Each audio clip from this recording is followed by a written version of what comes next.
नमस्कार। जैसे जैसे चुनाव पास आते जा रहे हैं वैसे वैसे अब दावेदारों की जो दौड़ है वो तेज़ हो रही है।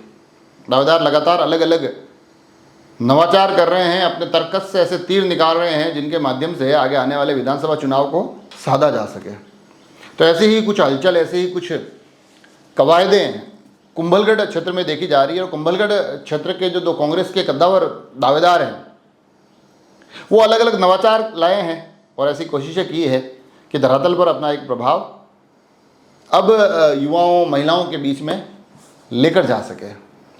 तो ये जो कोशिशें की जा रही है उसमें पहली कोशिश दिलीप सिंह राव के द्वारा की गई है। लगातार वो अपनी दावेदारी जता रहे हैं और इस बार उन्होंने एक कार्यक्रम के माध्यम से इस देश की आधी आबादी को साधने की कोशिश की। और अमूमन कहा जाता है कि जब महिलाएं बड़ी संख्या में मुखर होती है, महिलाएं बड़ी संख्या में जुटती है तो ये बड़े शुभ संकेत माने जाते हैं राजनीतिक हिसाब और राजनीतिक गणित से।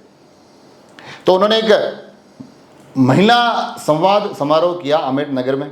अभी हाल ही में वो कार्यक्रम आयोजित हुआ। उस कार्यक्रम में बड़ी संख्या में महिलाएं जुटी और उन महिलाओं से जो बताया जा रहा है कि अलग अलग गांवों से महिलाएं आई थी, अलग अलग जाति वर्ग से महिलाएं आई थी, उनके साथ संवाद के माध्यम से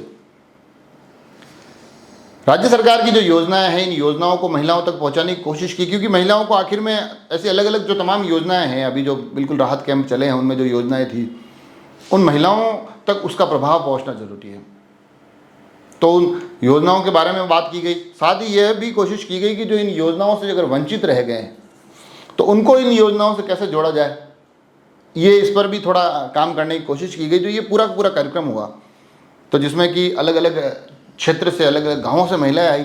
और जब क्योंकि चुनावी साल है और चुनावी साल होता है तो जब अमूमन इस प्रकार के कार्यक्रम होते हैं तो उनका राजनीति से जुड़ना बड़ा ही मतलब यूँ होता है कि राजनीतिक चीज़ें तो होनी ही होनी है।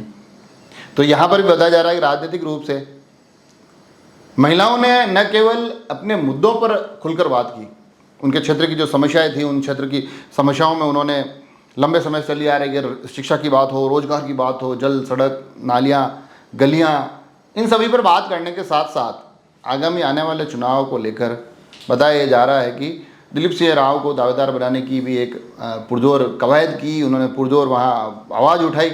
तो ये तमाम जो राजनीतिक चीज़ें चल रही है, मैंने कहा ना कि राजनीतिक चीज़ों के माध्यम से अब आगे आने वाले चुनाव को साधने की कोशिश कर रही है।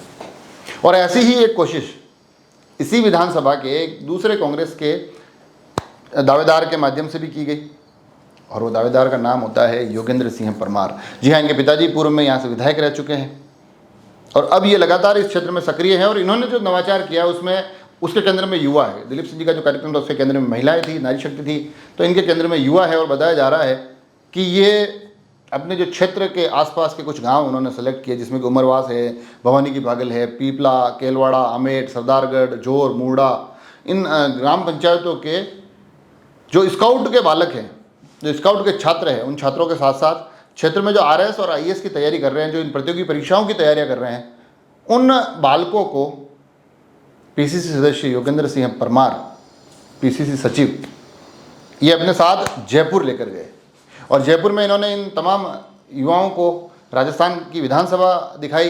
राजस्थान की विधानसभा में जो एक बेहतरीन म्यूजियम बना हुआ है वो दिखाया, सदन की कार्रवाई बताई जा रही कि दिखाई गई। और साथ ही इन सभी युवाओं की मुलाकात नाथद्वारा से विधायक और राजस्थान विधानसभा के अध्यक्ष सीपी जोशी से करवाई गई और उनके माध्यम से आगामी इन युवाओं को प्रतियोगी परीक्षाओं के लिए, अपने भविष्य के लिए एक मार्गदर्शन दिया गया। वहाँ से एक मार्गदर्शन इन युवाओं तक पहुँचा।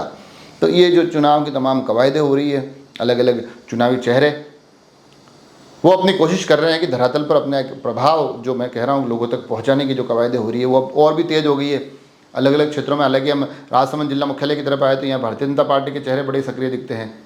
कुंभलगढ़ की तरफ से अब ये दो अलग अलग दावेदारों ने ये एक संदेश देने की कोशिश भी की गई कि कांग्रेस भी अब इस चुनाव को लेकर पूरी तरह तैयार है और जैसा कि मैंने पहले कहा कि अपने तर्कस से अलग अलग तीर निकाल कर आगे आने वाले चुनाव को साधने की पुरजोर कोशिशें शुरू हो गई है। हम भी इन तमाम कोशिशों को, इन तर्कस को, इन तीरों को आप तक लगातार लाने की कोशिश करेंगे। आप सभी लोग जुड़े रहे राजसमंद एक्सप्रेस से। धन्यवाद।